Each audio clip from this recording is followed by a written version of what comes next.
Arsenal to advance on Zubimendi deal. That's for next season. Do you know what I mean? So them man know the season's over already, Lewis, bro. Them man are looking forward to next season already. Why are we hearing stuff about summer signings in January? You know, that club what it is is? Things are getting a finished, bit bro. unsettled over there, bro. Yeah, that's it. So you So know now what they're you just need trying when to things appease are the fans, unsettled? isn't it? Dopamine. Yeah, trying to appease the fans. Oh, we're going for Zubimendi. No, you're not, bruv. Like, that's what man are saying right now. Let's see in the summer, innit? You know, like And that. This is also, what it is. They would have seen the AFTV crash out, yeah? Do you know what I'm saying? They would have seen the AFTV crash out and they said, oh, let's feed them some bullshit about we're gonna sign someone that they like, innit? Like, do you know what I mean? That's what it is, bro. Like, man are saying, oh yeah, we're getting Zubimendi. Brother, this spread turned down Liverpool, yeah, who are about to win the Premier League. What makes you fucking think that you're getting Zubimendi, mate? ain't that facts? And even past all of that, what a striker this is for you. Because I mean, like Zubimendi, he's quality. I won't get it twisted and all of that, but really, another defensive-minded midfielder, really, instead of someone who can put the ball in the back of the net in open play, really. I don't know whether I'd be happy or annoyed if I was an Arsenal fan, because I'd be thinking, seriously, you're not getting a forward. Still. Another DM, bro. Didn't you just sign Declan Rice? So what is it? It's Rice in the 8 now when we know that he's not good there. What's happening with Marino? What's happening with him? No idea, my bro. And yeah, I get it. Like, Zubimendi's a great asset to have. Like, I'm not even going to try and knock that one down. It's just, you need a forward. You need somebody that's going to score a goal. This ain't the game changer for you lot. So I look at it and it's like, that's okay, it. like, That's it. Like, it's only a needle mover on paper because it's a great name. But the reality is, you don't change the dynamic of your team. Like. He just strengthens the midfield. And your problem's your forward line, if anything. And even then, you still have to get him across the line. Liverpool all assumed it was done. They were like, done, finished, we got Zubimendi all sorted. Yeah. And then he backtracked on them. And Liverpool are a better team. He'd be more likely to go to Liverpool in the summer than you lot. Facts. Hey, big up Zayn, man. Man said Zubimendi, get in, who you signing? We're still the second best team, have the FA Cup where we are charitable. Zayn, whatever helps you sleep at night, my brother. You know what I'm saying? Ain't that facts, man. You know what I'm saying, bro? Arsenal need attackers, bro. They got Jesus just bust his ACL. Saka's out injured. Do you know what I mean? There's no talk of you, man, signing anyone in January. A man's talking about Zubimendi in the summer, bro. Listen, a lot can happen between now and the summer. A lot can happen. Do you know what I mean? You man need to just worry about like keeping that place in the top 4, bro. Do you know what I mean? Because Chelsea and City are on your case. So it's one of them ones where you man ain't doing nothing. To drop out. Oh, please. Bro, you man ain't doing nothing, bro. I can't lie. The Arsenal thing's funny, bro. Man are talking about the summer like the season's over, bro. It's January. Why does man care what you're doing in Jan? Facts, and you're not even getting a forward. You're getting a midfielder. Yeah, it's crazy.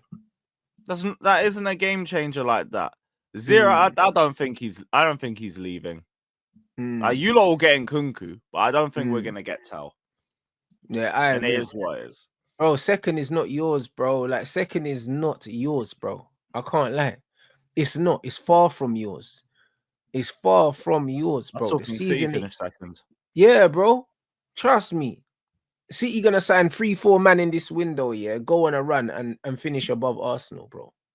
That's exactly what's gonna happen, bro. Arsenal are in free fall right now. You got bare injuries, you got a manager that's out of his depth, and you've got a fan base that's crashing out elite levels, blood. Do you know what I'm saying? So it's just one of them things where second is not yours, bro. Do you know what I mean? You do well to finish third, bro. If Chelsea can put a run of games together, you're in trouble. And that's if. God willing. And that's if. Do you know what I'm saying? But bro, you're not a serious team, bro. Do you know what I'm saying? So nah, the game is the game, bro.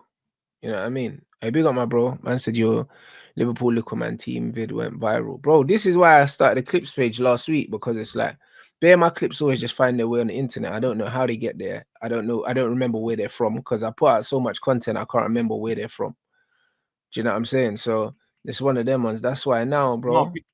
People's attention spans have gone down anyway, so it's smart.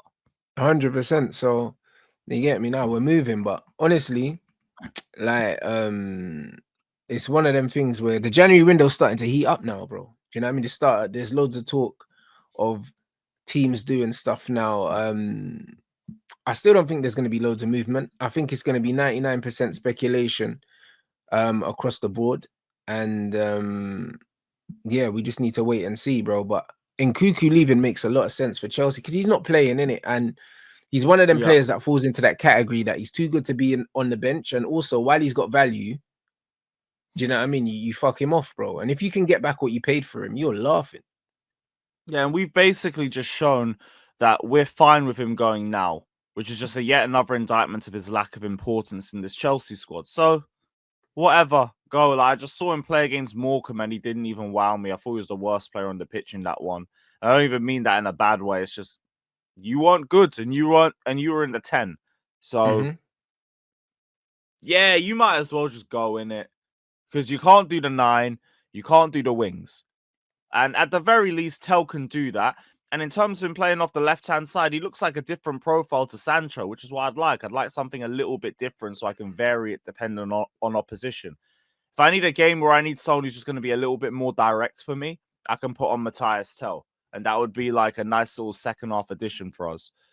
Yeah. Up top, seems to have, apparently has the goal-scoring instinct that Jackson seems to lack, where he can get into the right positions and he's a bit quick with his finishing on both feet as well.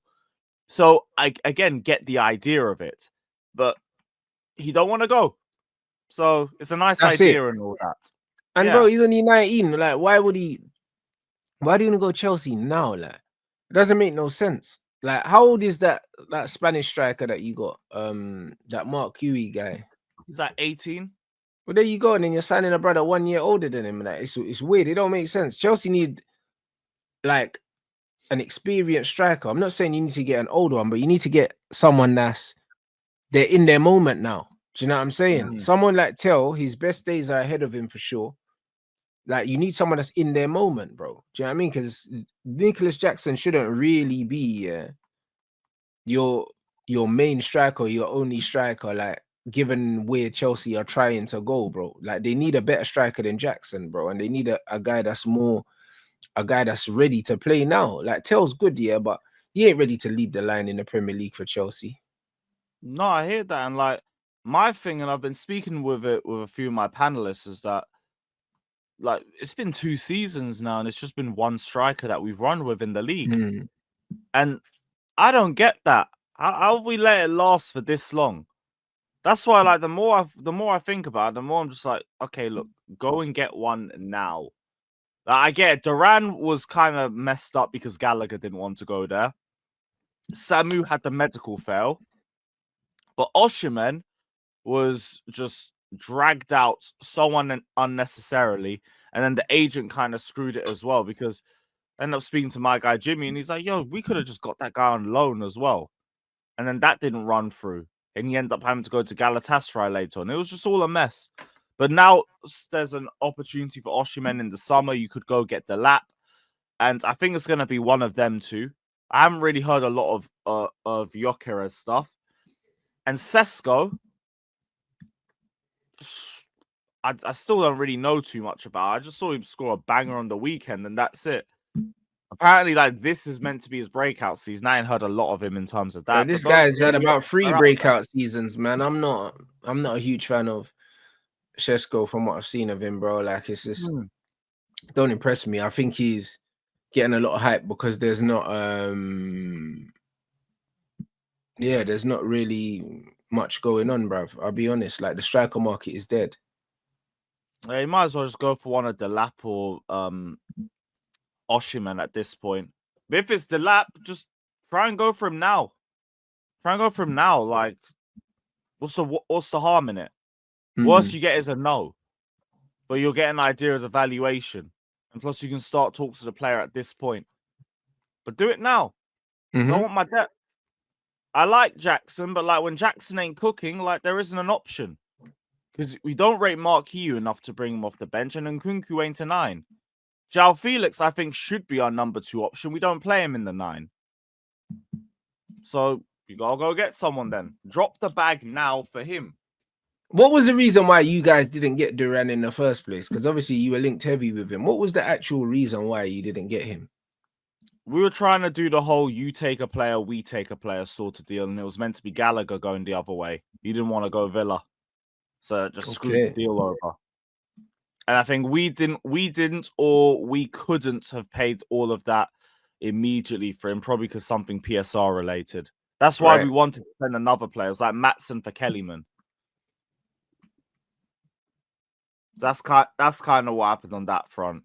On Rodion, he had the medical fail, something with his knee, and then we tried to take some of his image rights, and that didn't work.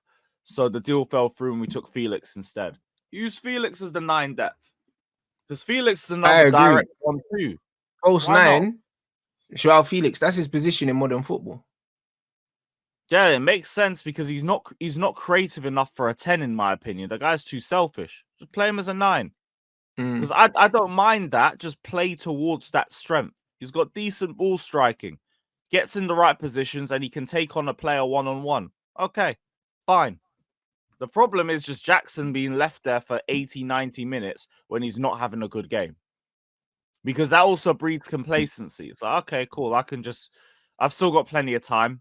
I ain't getting subbed off. No! Get an early goal. Or you should be liable to getting subbed off. But that don't happen. I hear that. Why do you think that he doesn't play as much? Like my man just said here, bro. He said he's been good the last couple games. Why do you think that he's not playing? Well, Guillaume Balaguer said like a month ago that he heard that Maresca didn't even want Felix like that. Right. He was keen on all of the summer signings, but he weren't really too keen on Joao Felix. And I guess like maybe the game time kind of shows an idea of that, because he just barely plays. Is barely an option used for us off the bench. Even Nkunku, I think, comes on more than Joao Felix does. Right. So I think that's what it comes down to. And if you didn't want him, we shouldn't have got him in the first place. But I still think he offers us something. I still think he's good 9 depth. I still think he should be coming off the bench earlier in games and providing some sort of impact. Like the Fulham game, for example. Sancho weren't getting into it. It weren't his game. Take him off, put Felix on. Because it was one of those games where like, I need somebody who's not going to dribble through 3 or 4 players. I need someone who's going to find himself in a bit of room and shoot. Felix. That's him. We didn't bring him off the bench at all in that game. We brought on Nkunku for Jackson. After Maresca said he's not a 9. He's coming on to play the 9. And we're playing long balls into him. Silly. It's pointless. Either use Mark Hugh, give him a couple minutes, and if he ain't good enough, fine. I ain't going to rip Maresca for it. At least I know. But we don't even do that. He barely gets off the bench. I think he's had 1 bench appearance against Palace and 1 against City, and that's it. That's it. So if you're not going to use him, go play Felix.